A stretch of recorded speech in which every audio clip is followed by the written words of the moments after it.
It started with insomnia. Again, one of those nights where your brain just won't shut off. Overthinking everything for no reason. I got up, made my way to the bathroom. Figured I'd splash some cold water on my face, maybe help myself calm down. The hallway was dark, but the bathroom light was already on, which was weird because I was home alone. I stepped inside, and the mirror was fogged up. But I hadn't showered, no hot water running, just condensation. I wiped it away with my sleeve, and there I was, looking back at myself. Only something felt off. I couldn't put my finger on it, but it was like I wasn't just seeing my reflection, I was being watched. I blinked, so did she. I raised my hand. She did too. Tilted my head. She mirrored me. But then I leaned in, and she didn't. She stood still, perfectly still, just staring at me, smiling. It wasn't my smile, it was hers. This crooked, knowing grin like she was amused. And then she blinked. First, I didn't. I couldn't. She raised her hand, slowly, but I hadn't moved. Her fingers touched the glass. I swear I heard it. Fingernails dragging against the mirror's surface. I backed up so fast I nearly fell. Turned off the light, shut the door. And just before I turned away, in the faint glow from the hallway light, I saw her, standing there, in the mirror, closer, still smiling, like she'd taken a step forward, like she wanted out. I didn't go back in until sunrise, and even then, I couldn't bring myself to look. Now there's a towel over the mirror, has been for days, because whatever that thing is, it's not me, and it's still in there, waiting, watching, and I'm scared to death of what'll happen if it blinks first again.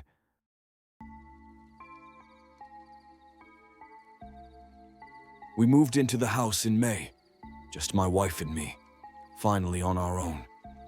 A cute little rental in a quiet neighborhood. Trees, clean sidewalks, nothing too fancy. The guy next door introduced himself on day one. Rick, probably in his late 50s, thin, with that look like he never fully sleeps. Had this hollow smile like it was pasted on. He seemed polite enough at first, but things shifted when he met my wife. I don't know how to explain it exactly. He just looked at her weird. Too long, too interested. At first I told myself I was overthinking it. New place, new neighbors. I figured I was just being protective. But then Rick started popping up. Every time she was outside, he was too. Trimming already trimmed hedges, sweeping the same piece of sidewalk. He'd always find a reason to say something. Beautiful day, huh? You're glowing today. Bet your husband's a lucky man. That one stuck with me, the way he said it. Not friendly, possessive. I installed a couple cheap security cameras, more to make myself feel sane than anything else. She still said he was harmless. Until one night she woke me up around 2 a.m., said she thought she heard something in the backyard. I grabbed a flashlight, checked around. Nothing. But the gate was unlatched, and we always lock the gate. The next night, the back porch light flickered off for a few seconds. When it came back on, there was something scratched into the glass of the back door. One word. Mine. I didn't sleep that night. The footage from the cameras. Nothing. Just static during the time she said she heard the sound. It started happening more. The back door would be unlocked in the morning. Lights would flicker. Sometimes I'd find muddy footprints by the windows, barefoot always. I called the cops once. They did a sweep, but didn't find anything. Didn't take me seriously. Then came the worst night. We were asleep when I heard it.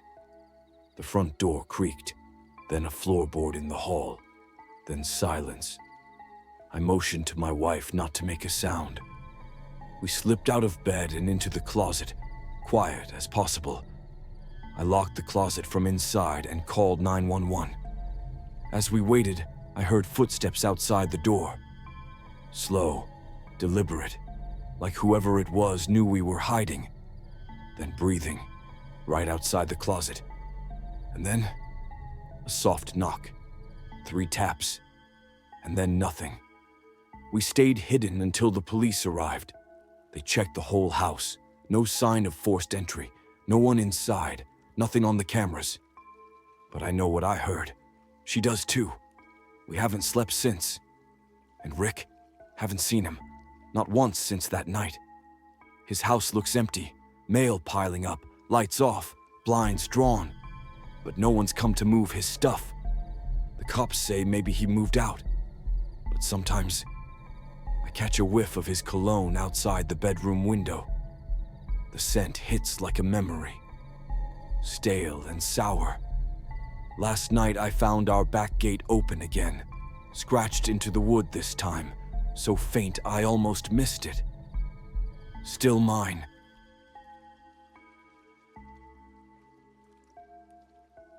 I found it during a lazy Sunday cleanup. You know that weird kind of restless energy you get after a bad night's sleep and too much caffeine? That was me. I had this sudden urge to organize my room, like if I didn't, my brain was going to implode. So I started tearing through my closet, pulling out old boxes, random junk, half-dead cords, stuff I forgot I even owned. And then I saw it. Wedged in the back behind a pile of winter clothes and an old laptop bag was a shoebox. At first I didn't think anything of it, just another box in a sea of crap. But when I popped the lid, my stomach flipped. It was Evan's phone, my brother's old beat-up phone. Black matte case, screen cracked like a spider web, and that faded green skull sticker on the back that he thought made him look cool. I picked it up and just stared. Because I knew for a fact, like swear on everything kind of fact, that this phone was buried with him. We'd put it in his hands at the funeral, his favorite thing, always glued to it. So we thought it was fitting. He died 2 years ago. Single car accident, middle of the night. No skid marks, no other drivers, no explanation. And now here I was, holding that same phone in my room like it hadn't been 6 feet under this whole time. It felt ice cold in my hand. Not cold like it had been in the closet too long, but like metal in a freezer. I sat down on my bed, just staring at it. It didn't make sense. I thought maybe I was remembering it wrong. Maybe someone swapped phones. But then, it buzzed. Just one short vibration in my hand. No power, no charger, nothing. It just buzzed. I froze. Every part of me went still. You ever get so scared your body literally won't move? Like your brain wants to run, but your limbs forgot how. That was me. Then it buzzed again. And this time, the screen lit up. Not the lock screen or anything, just a message. From Evan, don't go to the lake. I laughed. It was one of those half-crazy laughs, the kind you let out when your reality is suddenly off by like a few inches and nothing feels real anymore.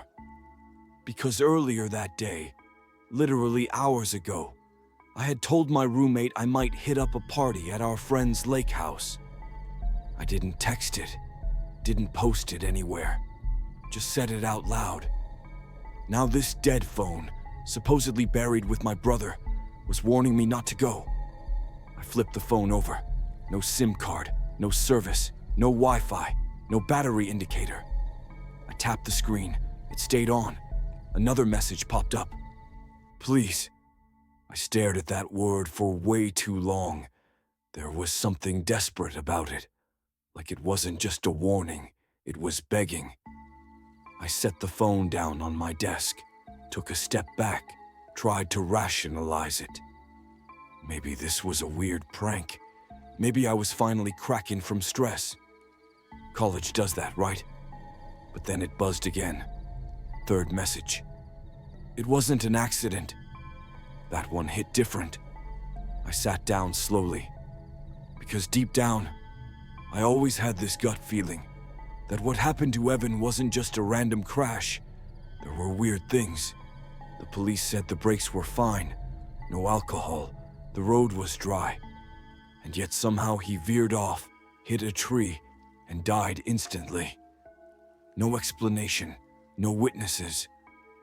I'd pushed it down for years, but now, it felt like something was pulling it back to the surface. I picked up the phone again. It buzzed in my hand the moment I touched it. I didn't even unlock it. The screen just opened to a photo, one I'd never seen before. It was Evan and me, standing near the lake, probably from a few summers back. We were both smiling.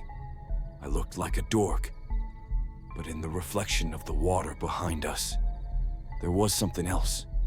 A shape, pale, tall, standing way too close to us. Its face was blurred, or maybe not even there. I swear I don't remember anyone else being there that day. I dropped the phone. Hard. It bounced once and landed face up on the floor. The screen didn't crack further. It stayed on. Another message. This time all caps. If you go, you won't come back. That was enough for me. I turned the thing off. Well, I tried to, but it wouldn't shut down. I shoved it back into the shoebox, slammed the lid, and shoved it under my bed. I didn't go to the party, didn't even tell anyone why. I just said I wasn't feeling well. The next morning, I got a text from my roommate. Dude, someone drowned at the lake last night. Apparently a guy left the party to go for a swim, never came back. They found him washed up near the dock. No ID, just a cracked phone clutched in his hand. Same black case, same skull sticker. Only it wasn't Evan's, and it wasn't mine.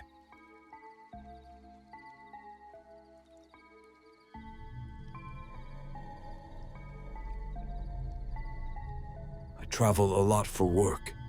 I'm a freelance photographer, so I bounce between cities shooting weddings, events, sometimes promo stuff for businesses. Last year, I had a job lined up in this small mountain town in Colorado. Kinda off the grid, super picturesque. The couple wanted snowy forest vibes for their engagement photos, and I thought, cool, a quiet week away. Perfect. I found this adorable little Airbnb on the edge of town. It was a tiny cabin, rustic, cozy, surrounded by woods. The host, a guy named Terry, had great reviews. Said he lived nearby and was happy to give guests privacy. Sounded ideal. When I got there, Terry was already waiting outside the cabin. He was friendly, a little too friendly. Late 40s, maybe, dressed like a dad from a camping catalog. Kept calling me Miss Emily, which made me feel like a teacher or something. He showed me around the cabin, how to use the wood stove, where the extra towels were, the Wi-Fi password. Totally normal stuff. But then he lingered, asked if I had a boyfriend, asked what I'd be doing during my stay, asked if I liked to hike alone. Just little questions that felt harmless at first, but in hindsight, yeah, red flags. I thanked him and made it clear I'd be fine on my own. He finally left, or at least I thought he did. That night I kept hearing noises outside the cabin, crunching leaves, twigs snapping. It's the woods, I told myself. Probably deer or raccoons or whatever. Still, I double-checked the locks before I went to bed. The next morning, I found fresh footprints in the snow, right up to the cabin door. Not boot prints, barefoot. like someone had been standing out there, watching. I messaged Terry, trying to be chill about it. Said, "Hey, just FYI, I think someone might have wandered onto the property last night." He replied super fast, "Oh, that was probably just me. Had to check something by the shed. Didn't mean to startle you." Except, the shed wasn't near the door. And why would he be barefoot in the snow? I tried to shake it off. I was there for work, not to get paranoid. But after that, things got weirder. I'd go into town for a shoot, come back, and stuff in the cabin would be different. A mug moved, a drawer slightly open. Once I swear my toothbrush was wet, like someone had used it. I started leaving my phone on video mode whenever I left, just leaning it against a book or something, pointed at the front door. And yeah, caught him. On day 4, I checked the footage. There he was. Terry, letting himself in with a key, just walking around the cabin, not cleaning, not fixing anything, just looking. He opened my suitcase, sat on the couch, looked through my notebook. Then he looked straight at the phone, like he knew. I didn't confront him. I didn't feel safe doing that. Instead, I packed everything in a panic and drove into town. Found the one coffee shop that had decent Wi-Fi and called Airbnb's emergency support. They were surprisingly quick about it. Offered to move me to a hotel nearby and launch an investigation. But here's the part that really messed with me. When they reached out to Terry, he told them I'd invited him in, that I was emotionally unstable and had asked him to check on me. Airbnb banned him. I never went back to that cabin. But sometimes I still think about how close I came to not checking that footage. How if I'd stayed one more night, something worse might have happened. And the worst part, that wasn't even the cabin he lived near.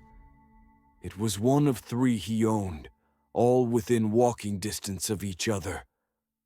Who knows how many guests he's watched without them ever realizing. Let's not meet Terry ever again.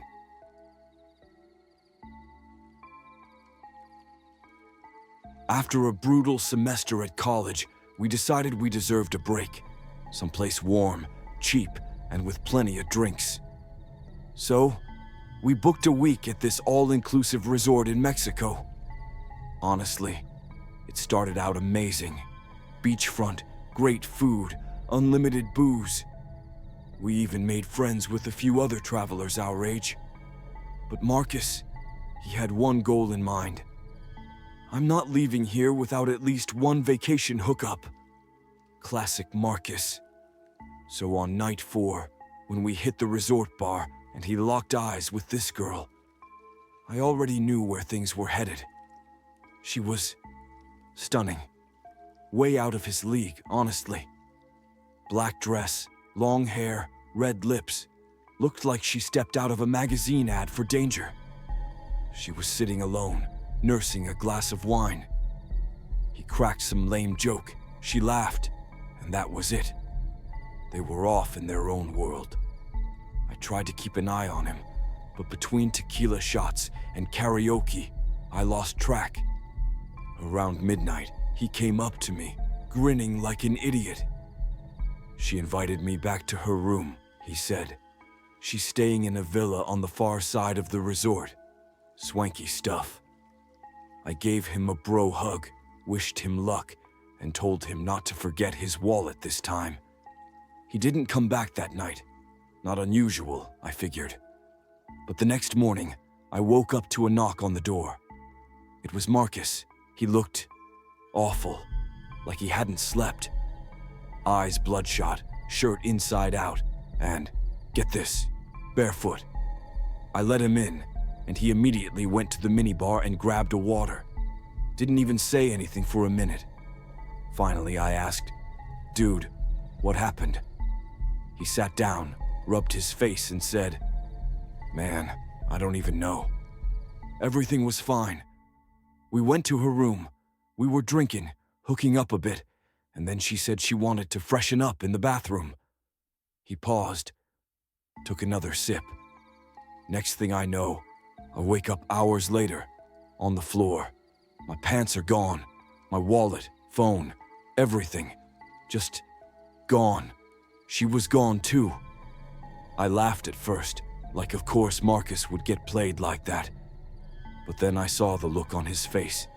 He was dead serious, not just embarrassed, shaken. He'd had maybe 2 drinks. He shouldn't have blacked out. I think she drugged me, he said. We went to the front desk to report it. Turns out the room she took him to wasn't even registered to a guest. It had been cleaned and locked up earlier that day. Security checked the cameras, but the footage from that hallway was mysteriously unavailable. No name, no ID, no trace. They said this kind of scam happens sometimes. Tourists get drugged and robbed by fake guests who sneak in through the beachside access. Most of the time, the scammers are long gone by morning. And since Marcus didn't remember her name or even a room number, there wasn't much they could do. We spent the rest of the trip mostly sober, avoiding strangers. Marcus had to borrow cash from me just to get home. He still hasn't gotten his phone back, or his dignity. And even now, months later, every time we talk about it, he says the same thing. She wasn't just some scammer. She knew exactly what she was doing. It was planned, calculated, like he was just another idiot tourist on her list. All I know is, next time we plan a boys' trip, we're not going anywhere without a safe, a GPS tracker, and a heavy dose of paranoia.